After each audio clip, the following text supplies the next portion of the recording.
এক গ্রামে থাকতো রাহুল আর রামু। তারা ছোটবেলা থেকে একসাথে বড় হচ্ছিল। তারা সবসময় একসাথে খেলতো, দৌড়াতো এবং হেসে খেলে সময় কাটাতো। গ্রামের সবাই জানতো তারা খুবই ভালো বন্ধু। একদিন সকালে রাহুল বলল, রামু, চলো আজ আমরা দৌড় দিই। রামু হাসলো, ঠিক আছে, দেখি কে দ্রুত দৌড়াতে পারে।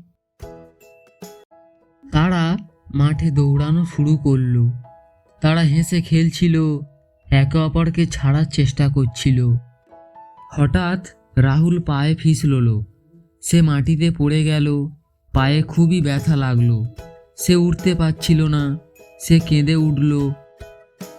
রামু দেখল রাহুল কষ্টে আছে। সে বলল, আমি তোমাকে সাহায্য করি। রামু দৌড়ে রাহুলের কাছে এলো। সে রাহুলের হাত ধরল আর বলল, ধরে থাকো, আমি তোমাকে উঠতে সাহায্য করি।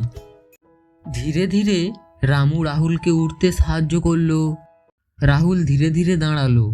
সে কেঁদে বলল, ধন্যবাদ রামু, তুমি না থাকলে আমি পারতাম না। রামু হাসল। সে বলল, কোনো সমস্যা নেই রাহুল, বন্ধু মানে একে অপরকে সাহায্য করা। আমরা একসাথে সবই পারি। এরপর থেকে তারা দুজনে আরো ভালো বন্ধু হলো। তারা সব সময় একে অপরকে সাহায্য করত। তারা একসাথে খেলতো, হেসে খেলে মজা করত আর একে অপরকে সাহস দিত। তারা একে অপরের জন্য ছোট ছোট কাজ করত। যদি কেউ কষ্টে থাকে সাহায্য করত, যদি কেউ দুঃখ পায় তারা পাশে থাকতো।